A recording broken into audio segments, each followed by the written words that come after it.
दो winner classes के YouTube platform पे आपका हार्दिक वंदन अभिनंदन है।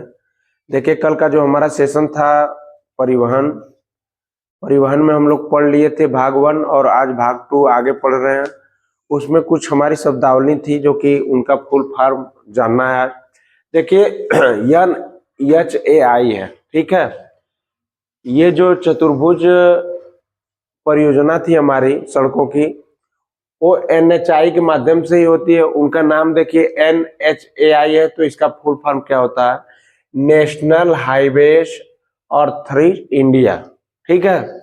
और दूसरी बात है कि CPWD जो काम कराती है राष्ट्रीय राजमार्ग की, तो इसका फुल फॉर्म क्या है? इसका फुल फॉर्म है सेंट्रल पब्लिक वर्क डिपार्टमेंट, ठीक। अब आते हैं हम लोग PWD काम कराती है ना, राज्य की जो सड़कें होती हैं, और कभी कभी सीधे ये जान लो कि जो गिट्टी और अलकतरा से बनी सड़कें होती हैं, गांव गांव को भी जोड़ती हैं ये सड़कें, ठीक है। तो इस सड़कों को कौन बनाता है? PWD। इसका निर्माण देखिए पब्लिक वर्क्स डिपार्टमेंट। ये रहा हमारा फुल फॉर्म, ठीक है। अब तक जितना आया था उसका फुल फॉर्म है। अब आगे मुख्य राष्ट्रीय राजमार्ग के बारे में पढ़ेंगे कि देश में जो एग्जाम में आता है कि मुख्य राष्ट्रीय राजमार्ग से क्वेश्चन, उसके बारे में हम लोग पढ़ेंगे। जैसे NH1 है, क्या है बेटा? NH1 देखिए, NH1 सबसे पहली रोड है, सबसे पुरानी रोड है।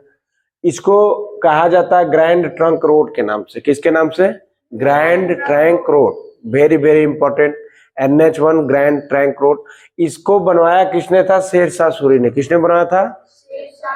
आज भी जब बिहार में जाएंगे तो ग्रैंड ट्रंक रोड के नाम से है, ठीक है, पुराना रोड। यह दिल्ली को अमृतसर से जोड़ता है और भारत पाकिस्तान की सीमा से सटे हुए अटारी शहर को भी जोड़ता है। बात समझ में आ रही है? अब हम लोग आगे बढ़ेंगे। देखिए, NH48 क्या है? NH2 के बारे में पढ़ा दिए थे। NH2 को NH44 के नाम से जानते हैं, नया नाम है, और वो वाराणसी से सीधे कन्याकुमारी तक लिंक हो गया उसका, ठीक है। अब आगे हम लोग बढ़ते हैं। NH48 क्या है? देखिए, NH48 दिल्ली से चेन्नई को जोड़ता है और इसकी कुल दूरी है 2807 किलोमीटर, ठीक। अब NH27 है, ये पोरबंदर से सिलचर को जोड़ता है और इसकी दूरी देखिए 3507 किलोमीटर, ठीक। आगे बढ़ते हैं हम लोग NH52 की तरफ। NH52 जो है संगरूर से अंकोला तक जोड़ता है और ये कितने किलोमीटर जोड़ता है? 2317 किलोमीटर। NH30 सीतारगंज से इब्राहिमपट्टनम, ठीक है, ये कुल दूरी है इसकी 2040 किलोमीटर। NH6 जो कि कभी कभी परीक्षा में पूछ देता है, यह असम से मिजोरम तक जोड़ता है, करीब 2-3 राज्य को जोड़ते हुए। इधर मैप में आप लोग देखेंगे, उधर असम, नागालैंड, उधर मिजोरम होते हुए जाता है। तो ये जोराबाद से जो खावथर तक जाता है 1863 किलोमीटर तक। फिर NH53 की जो बात होती है, ये हजीरा से प्रदीप बंदरगाह की ओर क्या करता है? जोड़ता है, ये 1781 किलोमीटर। अब बात होती है NH16 की, तो ये पश्चिम बंगाल से चेन्नई को जोड़ता है, ठीक है। क्योंकि पहले हमारा जो पश्चिम बंगाल का राजधानी है कोलकाता, वो बहुत ही स्वर्णिम राजधानी थी। दिल्ली कोई राजधानी नहीं थी, न दिल्ली आज भी देखो उतना विकसित नहीं है जितना कलकत्ता विकसित है। तो पहले लोग सुने होंगे आप लोग, गांव घर के बुजुर्ग लोग या बड़े धनवान लोग कहाँ जाते थे रहने? कलकत्ता रहते थे, ठीक है, क्योंकि वहां पे अच्छी सुख सुविधाएं थी। आगे NH66 मतलब NH66 पनवेल से कन्याकुमारी तक, इसका भी है जो रूट। NH19 का रूट है बेटा दिल्ली से कलकत्ता। ये हमारे जितने भी इंपॉर्टेंट राष्ट्रीय राजमार्ग थे उसके बारे में हम लोग समझ लिए, और आप लोगों को याद भी कर लेना है। देखिए, अगर पढ़ा रहे हैं तो समझ, राज्य राजमार्ग के बारे में हम लोग समझते हैं। राज्य राजमार्ग होता क्या है? देखिए, राज्यों की राजधानियों को जिला मुख्यालयों से जोड़ने वाली सड़कें राज्य राजमार्ग कहलाती है। अब इसको थोड़ा सा समझना है कि राज्यों की राजधानियां, जैसे मान लो कि लखनऊ क्या है? अपना राज्य की राजधानी है, उत्तर प्रदेश की राजधानी है। उससे जितने भी जिला मुख्यालयों को सड़कें जोड़ेंगे वो सब राज्य राजमार्ग कहलाएंगे। बात समझ रहे हैं? और देखिए इनकी व्यवस्था तथा निर्माण का दायित्व तो राज्य के सार्वजनिक निर्माण विभाग PWD पब्लिक वर्क डेवलपमेंट का होता है, या डिपार्टमेंट कर सकते हैं उसको, ठीक है, पब्लिक वर्क डिपार्टमेंट। तो इसमें होता क्या है कि जितने भी राज्य की सड़कें बनेंगी बेटा उसको कौन बनाएगा? PWD। कुछ लोगों को जानकारी नहीं होती है, बना रहे हैं योगी बाबा, नाम आ रहा है मोदी बाबा का, ठीक है, तो ऐसा नहीं होना चाहिए। केंद्रीय सड़क में बताया हूँ कौन बनाया था, NHAI बना रही थी, ठीक है, और इसको कौन बना, उसमें CPWD था, बहुत सारी कंपनियां लगी हुई हैं, और इसमें जो कार्य कराएगी राज्य सरकार में ये PWD का कार्य रहेगा। आगे हम लोग बढ़ते हैं, जिला मार्ग क्या होता है, ठीक है, ये तो रहा राज्य राजमार्ग, और जिला मार्ग क्या होता है? ये सड़कें जिले के विभिन्न प्रशासनिक केंद्रों के जिला मुख्यालयों से जोड़ती है। इन सड़कों की व्यवस्था का उत्तरदायित्व तो जिला प्रशासन का। जिले के अंदर जो प्रशासनिक केंद्रों को जिला जोड़ेगी सड़क, जैसे कि कह सकते हैं कि जिले के अंदर जितनी भी सड़कें बन रही है अपने, उनको बनाने का कार्य जिले का कौन करता है? जिला प्रशासन, जिसको बोलते हैं DM डिस्ट्रिक्ट मजिस्ट्रेट। बिना डिस्ट्रिक्ट मजिस्ट्रेट के अगर योगी बाबा चाहें कि हम सैदपुर से बना दें इस मार्ग को, सैदपुर से चंदौली के मार्ग को बना दें, तो बड़ा मुश्किल काम है। आज आप लोग देख रहे होंगे कि जब से होश संभाले होंगे आप लोग, तब से चहनिया से मुगल सराय रोड उसी तरह गड्ढे में तब्दील है, ठीक। आप लोग विचार भी कर रहे होंगे कि ये सड़कें बन क्यों नहीं रही। कभी कोई मोदी को गाली देता है, कभी कोई योगी को गाली देता है, ठीक है, लेकिन समझने का प्रयास नहीं करता है कोई, इसमें है क्या। देखिए है ये कि जो इस समय ये राजनीतिक बातें नहीं है, जो ऐसे कि भेदभाव होता है।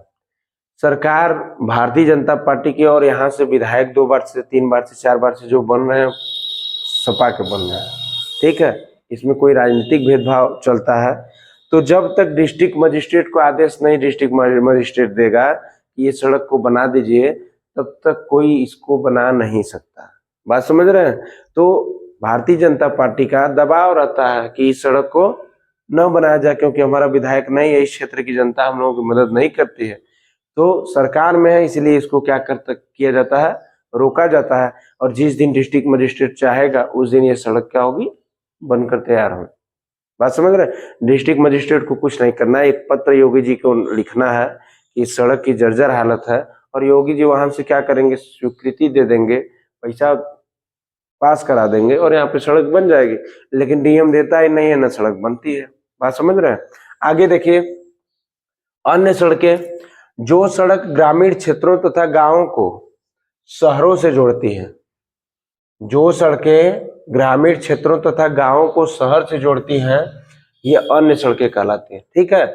जो सड़क ग्रामीण क्षेत्र तथा गांवों को शहर से जोड़ती हैं, जैसे कह सकते हैं कि सोनहुला में जहां हम लोग विद्यमान हैं वहां से वाराणसी को जोड़ेगी, अन्य शहरों को जोड़ेंगी, तो ये सब क्या है? अन्य सड़कों में आ जाती है, ठीक है। इस सड़क को स्वीकृति लेकर कोई भी बना सकता है। जैसे प्रधानमंत्री ग्रामीण सड़क परियोजना, प्रधानमंत्री ग्रामीण सड़क परियोजना इस समय चल रही है। प्रधानों को है ना रोड बनाने का अधिकार, जिला पंचायत को अधिकार है, ब्लॉक प्रमुख को अधिकार है, ठीक है। तो ये सब जो सड़कें बन रही है, गांव में बन रही है, RCC हो रही है, ये सब सड़कें क्या है? अन्य सड़क के अंतर्गत आती है, ठीक है, जिसका क्या नाम है? प्रधानमंत्री सड़क ग्रामीण सड़क योजना, जो कि सीधे किससे जोड़ेगी? शहरों से जोड़ेगी। किसी कोई परेशानी? आगे सीमांत सड़कें क्या होती है? सीमांत सड़कें देश के सीमांत क्षेत्रों में सड़कों का निर्माण व उनकी देखरेख करता है। यह संगठन 1960 में बनाया गया, जिसका कार्य उत्तर तथा उत्तरी पूर्व क्षेत्रों में सामरिक महत्व की सड़कों का विकास करता है। बात समझ रहे हैं? सीमांत सड़कें मतलब सीमा से लगी हुई जितनी सड़कें होंगी उसका डेवलपमेंट करना सीमांत सड़कें के अंतर्गत आता है, जिसका डेवलपमेंट प्रधानमंत्री जी मतलब केंद्र सरकार ही ज्यादा राज्यों से मिलकर क्या करती है। जैसे मान लीजिए कि कोई भी सीमा से लगी हुई जो भी है अपने ही देश में सीमाओं से लगी हुई, अलग अलग राज्यों से लगी हुई सीमा से जो सड़कें होती हैं उसको बनाने का कार्य जो होता है वो सीमांत सड़कें ही कहलाती हैं। बात समझ रहे हो? ये 1960 से प्रारंभ की गई। अभी मान लो लड़ाइयाँ लगेगी तो सड़कें अगर किनारे वालों की अच्छी नहीं रहेगी तो कैसे लड़ाई होगी? पाकिस्तान बना लिया अच्छी सड़क, या मान लो कि दो राज्यों में लड़ाई हो गई, अभी उत्तर प्रदेश बिहार में लड़ाई हो गई, तो उत्तर प्रदेश बिहार से जो सड़क सटी हुई है अच्छी बनी रहेगी तब ना वहां पे आसानी से सब कुछ पहुंच जाएगा। तो यही होती है कि सीमांत सड़कों को भी मजबूत करते हुए चलना है। ठीक है।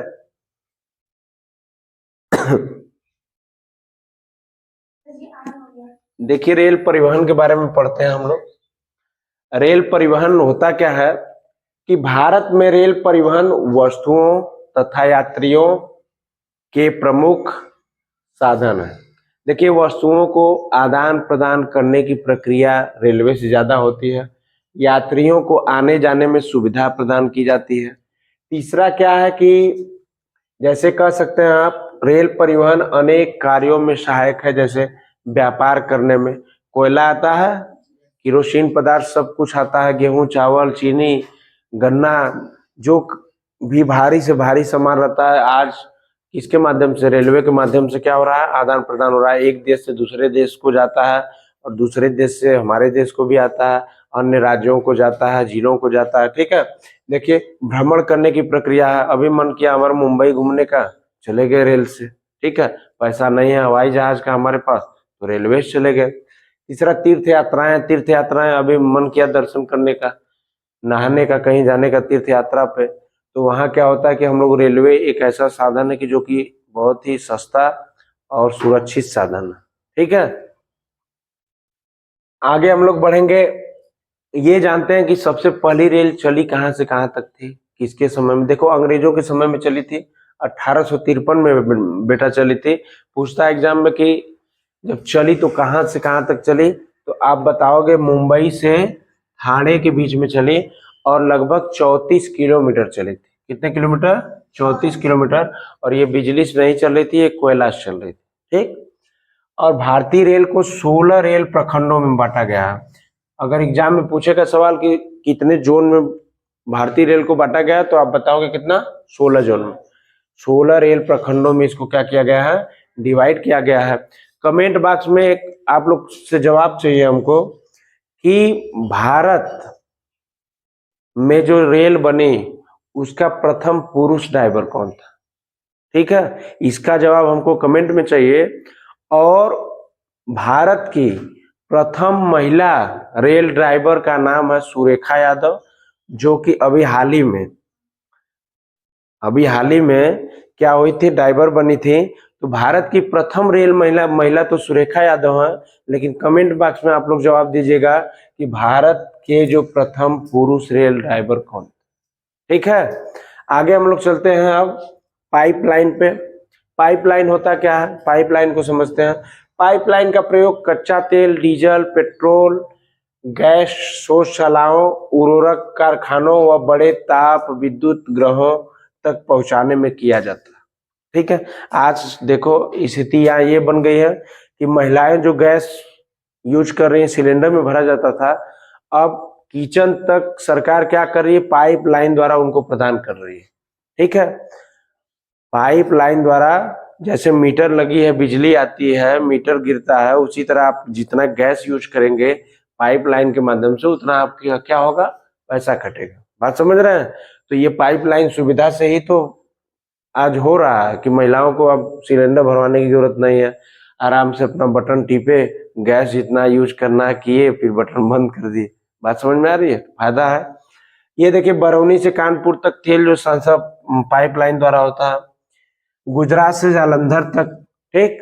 और गुजरात से जगदीशपुर उत्तर प्रदेश तक पाइपलाइन द्वारा आते हैं। अब तो बहुत सारे नेटवर्क्स पाइपलाइन से जुड़े हैं, देखेंगे सड़क के किनारे पाइपलाइन से जोड़ रहे हैं, हर घर जल योजना पहुंचाने का काम पाइपलाइन से किया जा रहा है। पानी पहुंचाया जा रहा है, नहीं कि एक जगह टंकी गांव में बन जा रही है और 2-3 गांव तक सप्लाई किसके द्वारा किया जा रहा है, पाइप द्वारा, और घर घर तक पहुंचाया जा रहा है। ये नहीं कि किसी एक घर को पहुंचाया जा रहा है, जो यूज करना चाहता है पाइपलाइन द्वारा पानी, उसको हर घर जो पहुंचाया जा रहा है। तो ये रहा हमारा पाइपलाइन तक का आज का सेशन। और हम लोग जब कल पढ़ेंगे बेटा, तो कल वाले सेशन में पढ़ेंगे जल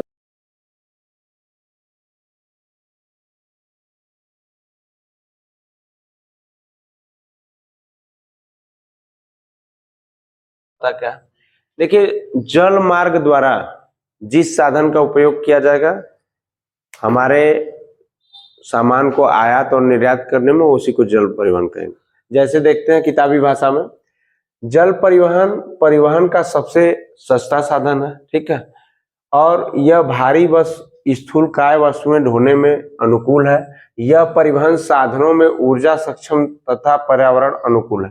जैसे मैं कह सकता हूं कि जहाज बनाने का खर्चा जो जल में चलने वाली है बहुत अधिक है, लेकिन एक बार अगर बन जाए तो जो सामान आता है, क्योंकि दूरी कम हो जाती है।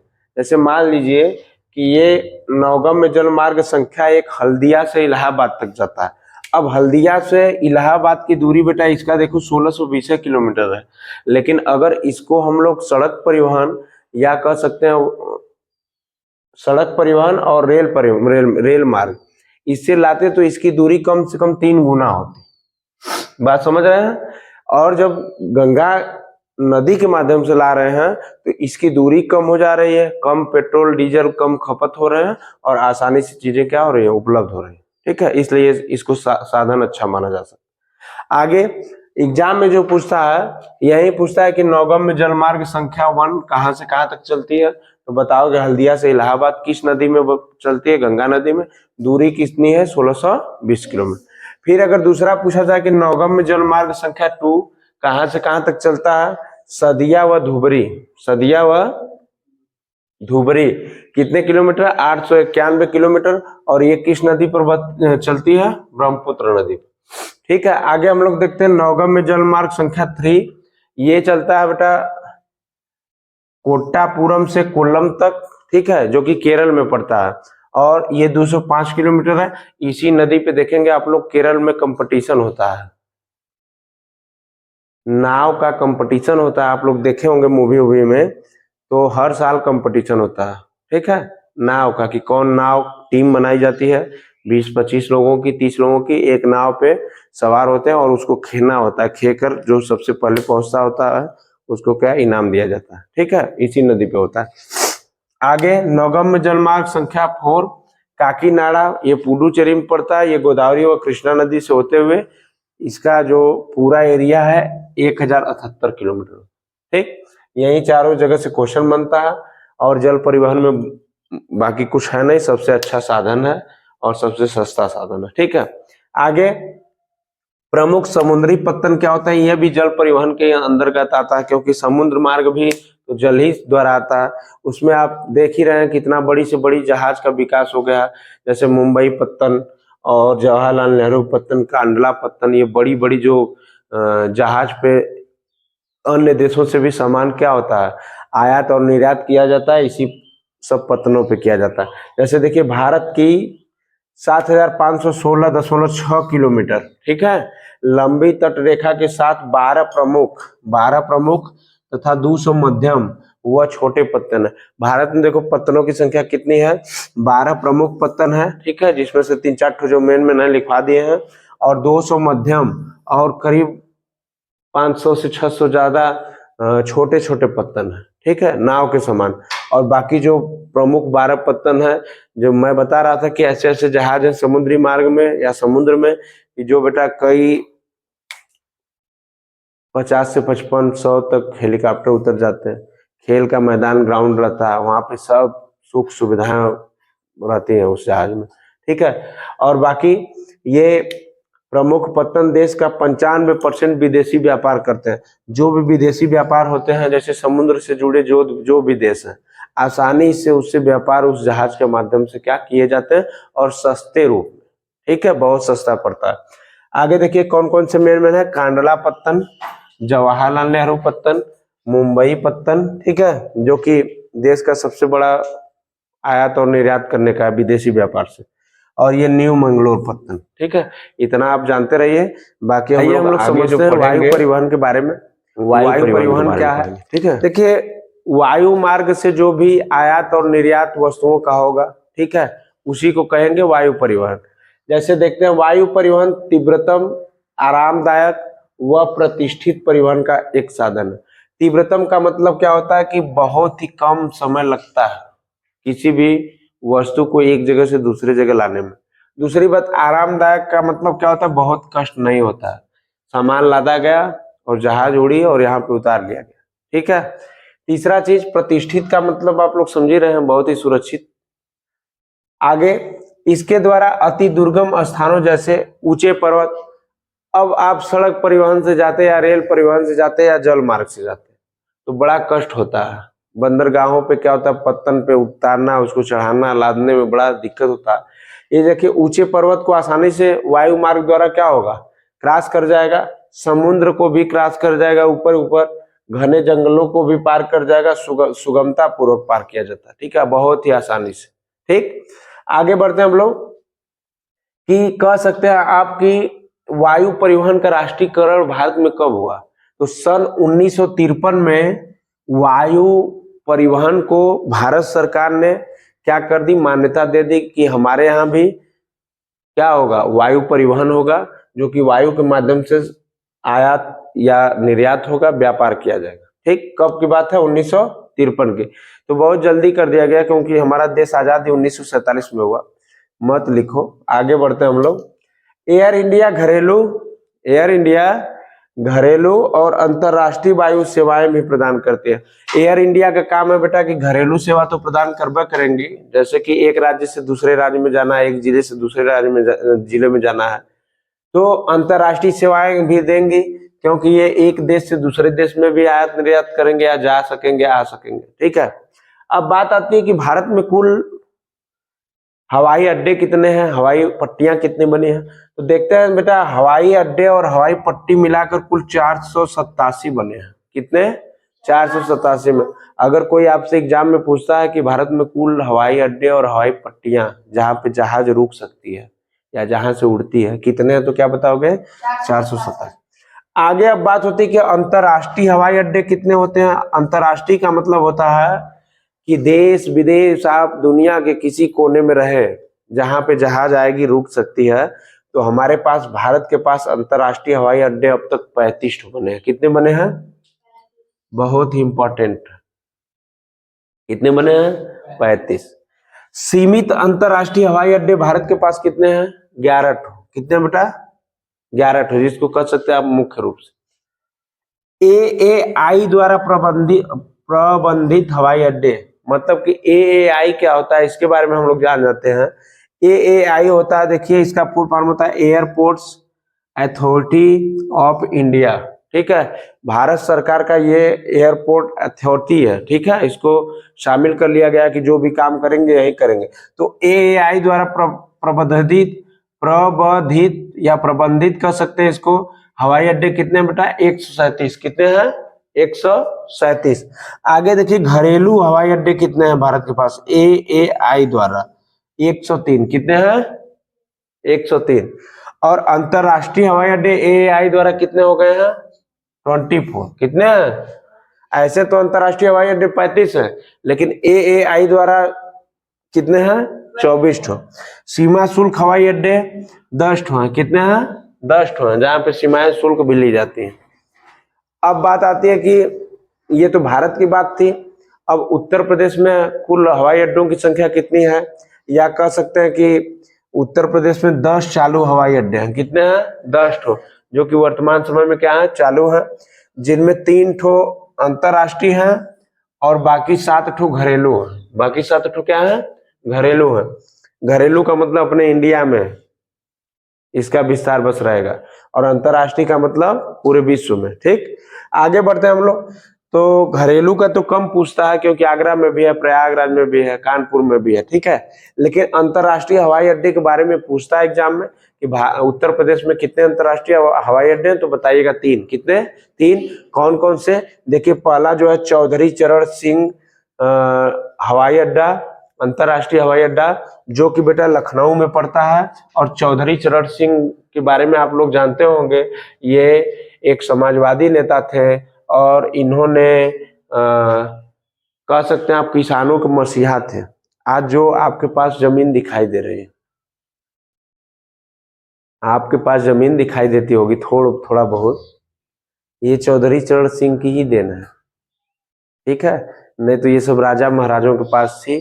चौधरी चरण सिंह ने इतना अच्छा निकाला था कि आपके पास अगर खेती है, 100 बीघा खेती है, आप दूसरे का खेत लेकर क्या करते हैं, जोतते हैं या सीधे कह लो कि अनाज उगाते हैं। तो चौधरी चरण सिंह ने एक फैसला लिया था कि जो जितना खेत अपने से जोत बू रहा है, ठीक है, वो खेत उसका हो जाएगा। वो खेत किसका हो जाएगा? उसका। तो लोगों के पास खेत हो गया, नहीं तो किसी के पास खेत भी नहीं था। कुछ लोगों के पास, राजा महाराजाओं के पास खेत था, ठीक है। जैसे हमारे यहाँ देख ही रहे हैं क्या स्थितियां थी। आगे, लाल बहादुर शास्त्री वाराणसी। लाल बहादुर शास्त्री अंतर्राष्ट्रीय हवाई अड्डा कहाँ है? वाराणसी में, बाबतपुर में। किसी को इच्छा होगी घूमने का, जाकर घूम लेना। कुशीनगर अंतर्राष्ट्रीय हवाई अड्डा कहाँ पे है? कुशीनगर में। कहाँ पे है? कुशीनगर में। यहाँ से हम लोग तीनों जगह से कहीं भी आप जा आ सकते हैं, पूरे विश्व में भ्रमण कर सकते हैं, ठीक है। पूरे विश्व की जहाज जो होती है ये 3 अंतर्राष्ट्रीय हवाई अड्डों से उत्तर प्रदेश में लगी होती हैं। आप, ठीक है, कहीं भी घूम फिर सकते हैं। तो ये रहा। देखिए, संचार सेवाएं के बारे में हम लोग समझते हैं। संचार सेवाएं होती क्या है? देखिए, हर एक वर्ड को आसानी से समझेंगे। देखिए, सूचना, विचार, संदेश, डेटा। सूचना क्या है? कि किसी भी तथ्य को आदान प्रदान करने की क्रिया, ठीक है, सूचना है। विचार अपना प्रस्तुत करते हैं खुद का। संदेश भेजते हैं, ठीक है, मैसेज जिसको बोलते हैं। डेटा, ठीक है, को एक स्थान से दूसरे स्थान तक पहुंचाने का कार्य करती है। ये सेवाएं व्यक्तियों, संगठनों या उपकरणों के बीच सूचना के आदान प्रदान को संभव बनाती है, ठीक है। तो आपकी मान लो कि मार्कशीट कहीं भेजनी है, ठीक है, तो आपका डेटा हुआ हो, इंफॉर्मेशन हुआ, तो जो भेजा जाएगा संचार के ही माध्यम से भेजा जाएगा, ठीक है। किसके माध्यम से भेजा जाएगा? संचार के माध्यम से भेजा जाएगा। आगे हम लोग जैसे पढ़ते हैं कि दूर संचार। दूर संचार का मतलब क्या होता है? रेडियो से संचार किया जा सकता है। अब तो आ गया व्यवस्थाएं ये आ गई हैं, वीडियो कॉलिंग सिस्टम भी आ गया है, ठीक है। इंटरनेट, डाक सेवाएं, डाक सेवा द्वारा कोई भी खत आपका आता है, ठीक है, डीएल आता है, या बहुत सारी चीजें जो है कि किससे आती हैं? डाक सेवा से आती हैं। प्रसारण, दूरदर्शन का प्रसारण होता है, जैसे नेशनल हो गया, आकाशवाणी हो गया वाराणसी से, ठीक। आगे देखिए, उपग्रह संचार, जैसे कि बारिश होगी, ठीक है, पता चल जाता है कि अंधेरा रहेगा, आज बारिश होगी, ज्यादा बारिश होगी, नहीं होगी, धूप होगा, सब पता चलता है संचार के माध्यम से। देखिए, लेकिन एक चीज है कि जैसे हम लोग टेलीविजन देखते हैं, देखिए, भारतीय व विदेशी सभी फिल्मों को प्रमाणित करने के लिए अधिकार केंद्रीय फिल्म प्रमाणन बोर्ड बनाया गया है, जिसको इंग्लिश में बोलते हैं central board of film certification, इसका फुल फॉर्म होता है, ठीक है। लेकिन समझते हैं कि कोई भी, देखिए, मूवी अगर बनती है भारत में, या विदेशी फिल्म को भी प्रमोट करना पड़ता है भारत में, तो बिना केंद्रीय फिल्म प्रमाणन बोर्ड के नहीं संभव है, ठीक है। अगर मोदी जी चाहे इसको तो क्या कर सकते हैं? रोक सकते हैं, क्योंकि केंद्रीय फिल्म प्रमाणन बोर्ड जो होता है इन्हीं के हाथों में होता है, ठीक है। आगे हम लोग बढ़ते हैं कि अंतर्राष्ट्रीय व्यापार क्या होता है? जब दो देश आपस में व्यापार करते हैं, ठीक है, उनके मध्य आपसी में व्यापार होता है, उसी को क्या कहा जाता है? अंतर्राष्ट्रीय व्यापार, ठीक है। आगे यह समुद्री, हवाई, स्थलीय मार्ग द्वारा किया जा सकता है। समुद्री का मतलब होता है कि समुद्र से सटे हुए देश, ठीक है, दो देश समुद्री व्यापार कर सकते हैं, हवाई व्यापार कर सकते हैं, या हवाई का मतलब ये भी समझ रहे हैं कि बड़े बड़े हमारे पास क्या है, हवाई जहाज है, उनसे कर सकते हैं। स्थलीय मार्ग, रेल मार्ग होता है, सड़क मार्ग होता है, उससे कर सकते हैं। ट्रक होता है, ये सब क्या होता है? इससे रेल मार्ग द्वारा मालगाड़ी जो होती है उससे व्यापार किया जा सकता है दो देशों के बीच। आगे आते हैं हम लोग पर्यटन। पर्यटन में क्या है कि संस्कृति तथा विरासत को, समझ को विकसित विकसित करने के लिए सहायक है। ठीक है, अपनी संस्कृति को बचाने और विरासत को क्या करना है, कंट्रोल करने के लिए या किसी को शिक्षित करने के लिए ये प्रमाणन बोर्ड है। ठीक है, देखिए जो विदेशी पर्यटक है, भारत में विरासत पर्यटन, पारी पर्यटन और रोमांचकारी पर्यटन, ठीक है, सांस्कृतिक पर्यटन, चिकित्सा पर्यटन जी, तथा व्यापारी पर्यटन जो होता है उसमें करना क्या है कि कोई भी देश अपने यहाँ पर्यटक को विकसित करने के लिए, अपनी आर्थिक स्थिति को मजबूत करने के लिए किया जा सकता है। और पर्यटन से हमारे फायदे या नुकसान क्या होते हैं? पर्यटन से हमारे फायदे बहुत ज़्यादा हैं, जैसे कि कोई व्यक्ति बोर हो रहा है तो गया कहीं पे, वहाँ पे रोमांचकारी परिवर्तन या मनोरंजन करने के लिए, तो पर्यटन क्या होगा कि उससे उसका स्वास्थ्य भी सही हो सकता है। ठीक है, और पर्यटन से क्या लाभ है कि आप जाओगे जब पर्यटन में तो वहाँ देखोगे कि सांस्कृतिक विरासत की कुछ वस्तुएं रखी होंगी, जैसे हाथी घोड़ा, ठीक है, हाथी घोड़ा शेर पशु जो भी जानवर रखे हो, या सांस्कृतिक विरासत में ये भी रखी जाती है। संगीत वाले माहौल में चले गए तो हमारी जो अंतर्राष्ट्रीय लेवल के संगीत हैं जो कि मेच्योरिटी के आधार पे या उनको इनाम मिला है, ऐसे संगीतों को वहाँ पे बजाए जाते हैं। ठीक है, अब तो पर्यटन को विकसित करने के लिए देखो इस समय बरसात का महीना है तो लोग क्या कर रहे हैं, वाटरफॉल जा रहे हैं कि नहीं जा रहे हैं, वहाँ पे घूम टहल रहे हैं, और उसको क्या बोलते हैं, नहाने वाले जगह को स्विमिंग पूल में। ठीक है, तो स्विमिंग पूल में स्नान कर वहाँ पे मनोरंजन पर्यटन को विकसित किया जा रहा है। ठीक, और जो भी सांस्कृतिक पर्यटन को, जैसे आगरा का ताजमहल है, वहाँ पे ये होता है कि हमारी संस्कृति जो थी, जैसे प्रेम को महत्व दिया गया कि शाहजहां ने मुमताज के याद में क्या किया, अपनी पत्नी की याद में एक ताजमहल बनाया जो कि पर्यटन की दृष्टि से क्या है, बहुत ही महत्वपूर्ण है। वहाँ भी आप जाओगे तो कुछ ना कुछ चंदा देना पड़ता है, टिकट लगता है 300 रुपये 400 रुपये, जो भी बनाओ, इस टाइम मुझको नहीं पता, तो वहाँ पे देना है, उसके बाद ही अंदर जाना है। तो उससे क्या हुआ कि पहले तो भारत की आर्थिक स्थिति मजबूत हुई, दूसरी चीज़ क्या हुई कि लोग जागे कि शाहजहां था, मुमताज़ थी बेचारी, ऐसे ऐसे हुआ, मर गई, उनके याद में ताजमहल बना। ठीक है, और भी जाओगे आप, जैसे चित्तौड़गढ़ का किला है तो वहाँ पर रानी, राजस्थान की बात हो रही है, रानी पद्मावती थी। ठीक है, तो वहाँ के भी राजा थे, तो वहाँ आप जाओगे तो अभी भी अवशेष जो पत्थर के तोड़े गए थे, मुगलों ने तोड़ दिया था, आज भी रखे हुए हैं। तो उनको क्या, पर्यटक को संभाल के रखा गया है, वहाँ पे पर्यटन बढ़ रहे हैं, लोग देखने जाते हैं कि नहीं जाते हैं। ठीक है, तो thanks for watching my class, my videos.